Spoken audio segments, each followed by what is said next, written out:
Hi, everybody. I just wanted to go over these three main ideas that are going to come up again and again in the class, right? For the whole semester, really, we will over and over be talking about these things. So I just thought I'd clarify a few things that maybe aren't completely clear from the textbook, right? The way that I think about it. And I think that might be helpful for you. The first thing to realize is that consequences and principles are decision procedures, right? They allow you to figure out, is this action right or wrong? Virtue ethics is kind of in its own category, okay? You can still kind of use it in that way, and some of the exercises will have you do that. They'll have you say, well, what would you say about this situation from a virtue ethics perspective? And that's fine for the exercise. But in general, virtue ethics is not a decision procedure like these ones are, right? These tell you uh, kind of like, well, here's the general idea of what's right and wrong.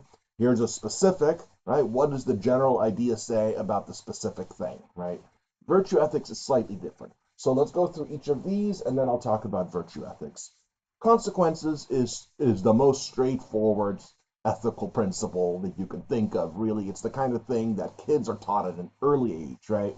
Think about how your behavior impacts others, right? You're not the only person that exists. Other people have feelings too. When you make decisions, you have to think about how that impacts the world at large, right? Not just yourself, right? But everybody involved. So there, the general idea is in your behavior, in your actions, you should try to maximize happiness, good feelings, well being, flourishing, and minimize harm and suffering, bad feeling.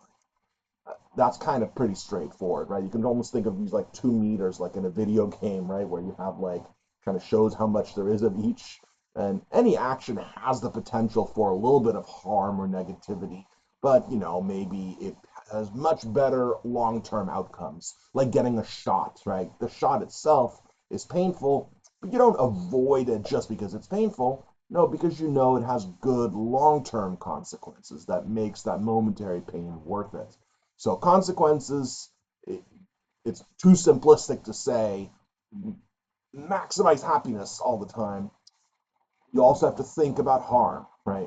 Harm will be there. What you want is the best overall balance between happiness and misery, right? So that's the general rule. In your behavior, in your actions, when you're trying to figure out is choice A the right thing or is choice B the right thing, from a consequences perspective, you're just thinking in terms of numbers, right?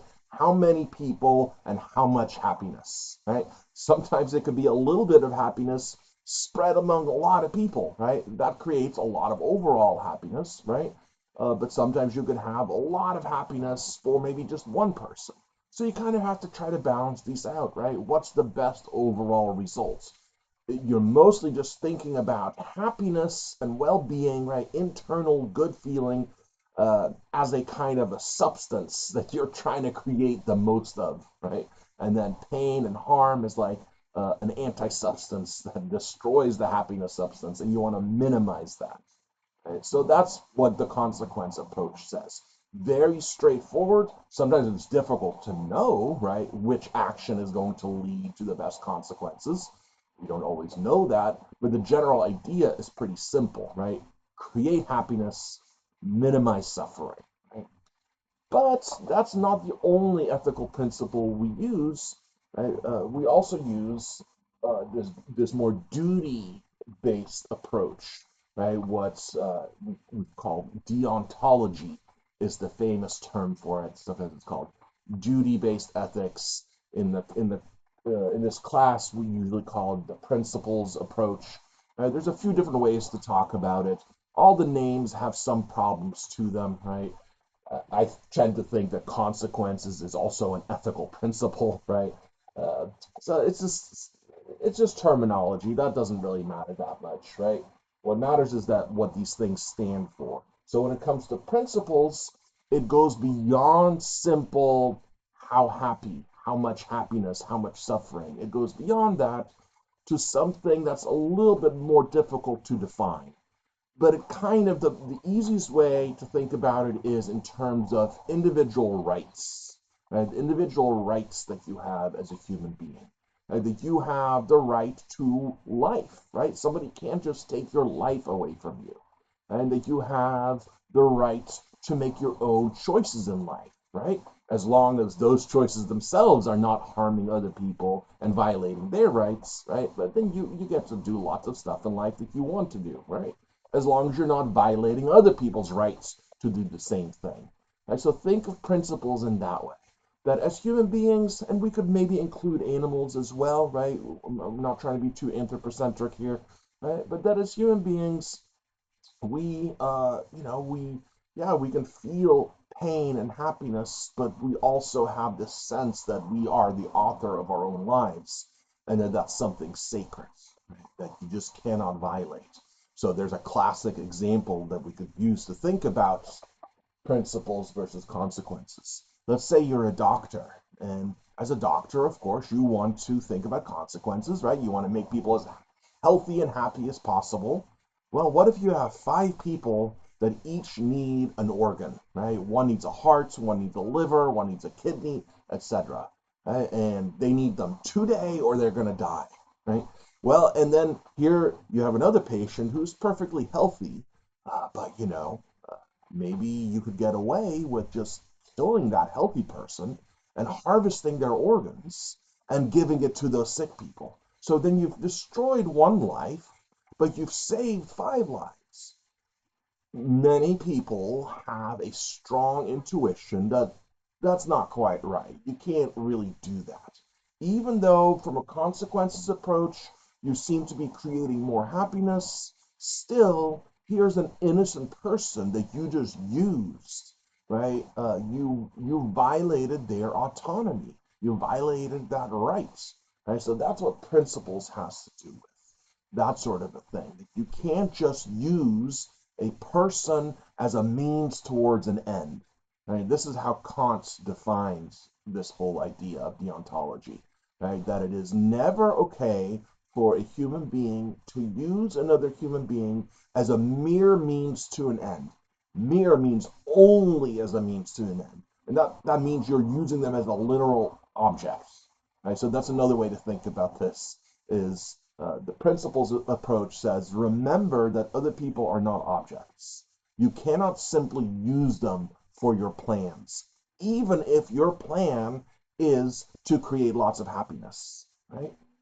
And I hope you can see that most of the time, respecting people's rights and caring about their happiness amount to the same thing, right? Most of the time, when you're walking around in real life, principles and consequences, they just amount to the same thing most of the time, right? Of course, if you are respecting someone's rights to their own life, someone's right to make their own choices, then you are also not going to, make them miserable, right? Then you're going to care about them. If you recognize that they are a human being, that they are not objects, that they are a subject, that they have consciousness and they can feel, right?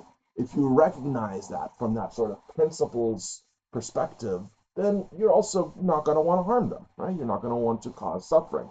So most of the time, consequences and principles, they can coexist peacefully. It's just sometimes one comes in conflict with the other, right? That's when we have a moral dilemma. And remember this too for later. A moral dilemma is really where you're stuck between a rock and a hard place, where both choices seem like they're right, but they also both seem like they're wrong, right? And it's usually because it's consequences versus principles. Or it could be one principle versus another principle, right? That's possible as well. So, for example, this is a very controversial topic, but I'm not going to take a stance on it. I'm just using it as an example. Abortion, right? One side, when it comes to the legalization of abortion, one side says that the mother has a right to their own life and body, right? Autonomy, that's a right. The other side says that the unborn baby has a right to life, right? So there we have two principles, two rights that come into conflict. Right? Very difficult, right? That's what makes it a moral dilemma. And people feel obligated to choose one side or the other because they think there has to be a right answer. Well, I'm not going to get further into that topic, but that's just to show you, right, that sometimes it's principles that clash. Other times it's principles versus consequences, like the example that I just gave with the doctor. Another common example in everyday life is guns, right? For many people who are into guns, they think gun rights means it should be easy for me to get whatever firearms I want. It's just a basic right that should be protected, that is protected by the Constitution. And the other side says, yeah, but look, when it's easy for people to get guns, then people who shouldn't have guns get them and they kill a bunch of people, right? Consequences, right? So maybe by making it more difficult to get certain firearms, we can make sure that the consequences aren't as bad. Whereas the other people say, well, no, consequences doesn't matter, right? It's the principle, right? It's whether I have the rights to get these guns or not. Again, not taking a stance on the issue, it just shows you how sometimes conflict arises between consequences and principles, or between one principle and another, right? So again, just to reiterate, consequences, it's all about trying to just create happiness as much as possible for as many people as possible. Very sort of simple, straightforward, though it's difficult to measure happiness, right? But still, the basic idea is pretty easy. Principles is a little bit more difficult, but I think the easiest way to think of it is people have rights, right? And we have a right to not be used for some scheme that somebody's coming up with, even if that scheme is to create more happiness. Right? You could think of another extreme example. What if the secret for running a society is that you enslave a small portion of the population and they make all this extra surplus wealth and stuff like that that then gets spread around with everybody else? So most people are really happy because they got everything they need in life, right? In this imaginary society that I'm coming up with, right? But then a small group of people, it's on their backs that this is happening, right? That's sort of what happened historically, right? That actually did happen. You would say, well, we have a consequences approach that says, well, this is creating lots of happiness, more overall happiness than if we didn't have the slavery thing, right? So therefore, we should have the slavery thing. But from a principles approach, you would say, no. All those people are innocent human beings who have their own rights. We do not have the right to enslave them just because we think we're going to create more happiness overall, right? Uh, but then again, most of the time, they are not in conflict, right? Most of the time, they'll give you probably the same answer. So when you're doing some of these exercises that say, well, here is a moral dilemma, look at it from a consequences point of view, look at it from a principles point of view, very often they might end up telling you the same thing, right? It's just in those cases where there's a moral dilemma, then maybe they come into conflict. And then it's sort of difficult to figure out what to do, right? So think of consequences as your right hand, principles as your left hand, whichever hand you want. Pick your own, whatever. I'm getting confused by the camera is what's happening, right? So my left hand is this, consequences, principles, right? Whenever you're thinking about any situation where you're trying to figure out what's the morally right thing to do, you think about consequences, you think about principles, and you try to balance them in the best way that you can. There might not be an ultimate answer, right? Ethics just is not really like that, where you can just look up what to do. We wish it was like that, right? We wish we could just have like the Ten Commandments, right? The Ten Commandments don't even tell you that you shouldn't rape a person, right? It's not on the list. No list is going to be complete enough to cover everything. And even when you take an approach like having a general definition of what's morally right or wrong, it still won't tell you in each situation what exactly to do. That requires having a kind of moral wisdom that's deeply ingrained within your character. That's what virtue ethics is. That's where virtue ethics comes in. Right? So virtue ethics is not a third way to try to figure out what the right thing is. Virtue ethics is this kind of internal moral wisdom that you develop over time in order to better be able to figure out the correct balances between consequences and principles, or between one principle and another. Uh, and it's something that develops over time. A very easy way to show what we mean by this is, what if, for example, you figured out the right thing to do, right? You've looked at consequences, you looked at principles, and you think the right thing for me to do is this particular action. But then you think about that action, and that action sounds scary. It sounds scary to do that. It might harm you, or people might judge you, or or maybe you will lose your job, right? Well, then knowing the right thing, right, doesn't is not enough. You have to follow through and do the right thing. That requires, in this situation, courage, right? Courage is a virtue, right? Virtues are positive moral character traits. So, uh, courage is one of those. So many times, even when you know the right thing to do, it's not going to matter unless you have the appropriate virtue for that, right? If you're not courageous enough, then it doesn't matter if you figured out the right answer, right? So consequences, principles, use those to figure out the right thing, but it's not going to be enough, right? For one, they don't tell you what to do when they conflict, and two, they don't necessarily give you the positive moral character traits that you need to have in order to actually do the right thing. Right? So it doesn't have to be courage, it could also be patience, right? That's a difficult one, isn't it? You know the right thing to do is not intervene. Right? You know that the right thing to do is not to talk to this person, right? Let's say. Oh, so difficult sometimes. You want to do something, right? You want to confront them, whatever it is. But no, in this situation, know what the right thing to do is because you thought about your consequences and your principles. And now what it requires from you is patience. So, courage, patience, we could put kindness and empathy on there, right?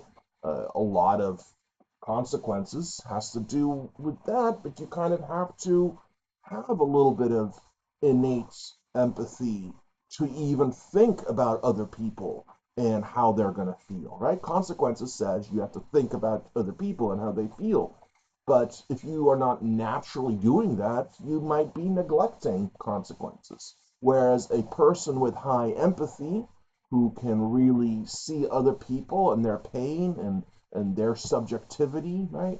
You can really recognize, oh, here's another human being who can suffer and feel joy and love or heartbreak just like me, right? Having that innate sense of empathy, that seems to also be a prerequisite for really living according to these moral ideas of consequences and principles. And so virtue ethics is really much more about developing yourself as a morally virtuous person, right? So if you wanted to turn virtue ethics into a decision procedure, which is not what it's meant to be, right? But the class sometimes asks you to treat it that way. What you should think is, what would a perfectly virtuous person be? Uh, like sometimes you can't imagine what you yourself would do, right? Imagine somebody who is morally perfect, who has moral wisdom, who has all the virtues, who is courageous enough, right? Who knows what to do. Right? So you can imagine you're a person for this, right? Uh, I remember those bracelets that say WWJD, right? What would Jesus do, right? Or if you're a philosopher, maybe you'd say, what would Socrates do, right? Or what would Buddha do? Try to think of somebody who is morally upright and wise, and then try to emulate their character. Try to be like them. That's called the idea of a moral exemplar, right? So if you have a moral dilemma, and you've thought about consequences and principles, and now you have to think of it from a virtue ethics perspective. Just think, what would a morally virtuous person do? Like a perfectly morally good person. What would they do? Now, again, That's not the primary intention for virtue ethics. It's not really a decision procedure like with these, right? With these ones, it's easy. The general idea is easy, right? How does this impact other people? How much happiness is this causing versus misery for how many people? And then here, principles, are we violating any rights, right? That's really the way to think about this, the easiest way, right? Are we violating anybody's rights, or are we recognizing the subjectivity and the humanity of this person over here, right? That's what this is about. Uh, then virtue ethics is really about sort of internalizing these and making them part of your moral character, right? So there's the intellectual part, just knowing, and then there's the actual doing, the actual living of the ethical life. That's what virtue ethics addresses. And so that's why virtue ethics goes into each of these virtues, right? That you should develop over time. Right? Virtue ethics is something that you're supposed to apply to your life and build on it and progress and learn more and more and evolve and become wiser and wiser. Get closer and closer to that moral exemplar that you can think of. Right? That's what virtue ethics is about. Okay, so I hope that clarifies things a little bit. Again, many times in this class, it'll have some sort of scenario that's has some moral ambiguity in it, and it'll say go through each of the three consequences, right? So now hopefully you have a clear idea of what that really means. Consequences is usually defined mostly just in terms of internal happiness, feeling good, right, versus misery, feeling pain, right? And you maximize happiness, minimize pain. Principles mostly having to do with, am I violating anybody's rights, right? Uh, so you could always sort of think about it in that flow chart kind of way. Maybe first think about, well, if I think about consequences, what is the best option? And then you look at that option and you think, if I choose that, am I violating anybody's rights? Right? Am I treating a person as a mere object? Right? Or does doing the right thing according to consequences still allow me to treat you with dignity and care and respect? Right? Those words go very, very well with principles as well, right? Dignity, respect, things like that, right? Where you're recognizing the essential humanity of the person, and you're not just dumbing it down to just feel good, right? That's what consequences does. There's nothing wrong with feeling good, and it's good to make people feel good, but you have to always also recognize the inherent dignity and humanity of the people that are affected by your choices, right? So that's what you'll do. You'll think about this, and then you'll think about this. And then, yeah, you can sort of think about, well, what character traits is really most important here, right? Or, again, if I were a perfectly moral person, what would that person do, right? Something like that. Okay, I hope that's clear. I know it's a little bit confusing because the class in general, which I don't create the whole class, right? I just sort of I teach it, but all the material is in place. It doesn't make it clear enough that virtue ethics is kind of in its own category. So that's the main thing I wanted to get across. You could still treat it as a decision procedure, but it's going to be a little bit different than both of these over here. Okay, hope that's clear. Go ahead and leave any comments or questions down below, and I will be happy to address those. Okay, thanks everybody.